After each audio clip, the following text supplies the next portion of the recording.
सर्व इच्छा पूर्ण करणारा गुरुचरित्राचा हा अध्याय रोज एक वेळेस आपल्या घरात वाचला गेला पाहिजे.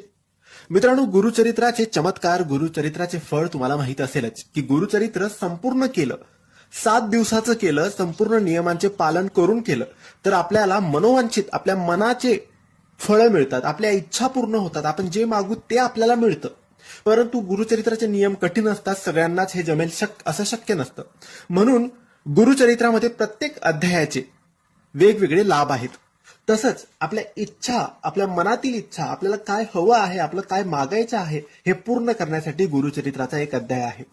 तो आपण कोणत्याही दिवसापासून सुरू करायचा आणि रोज सकाळी याचे वाचन करायचे. कारण सकाळी आपण पवित्र, पावन, शुद्ध असतो, अंघोळ झालेली असते, तेव्हा हा अध्याय वाचून घ्यायचा. मग दिवसभर तुम्ही कोणाच्या घरी गेलात, कुठे काही खाल्लं तरी काही प्रॉब्लेम नाही.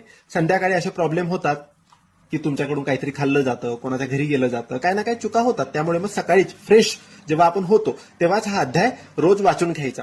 1 महिना वाचा, 2 महिने वाचा, 3 महिने वाचा किंवा कायमस्वरूपी वाचा. आता हा अध्याय कोणता?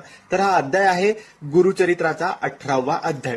या अध्यायाची सेपरेट एक छोटीशी पोथी मिळते किंवा गुगलवर पीडीएफ मध्ये हा अध्याय अवेलेबल आहे, किंवा तुमच्याकडे गुरुचरित्राचं संपूर्ण पारायण असेल तर त्यामधून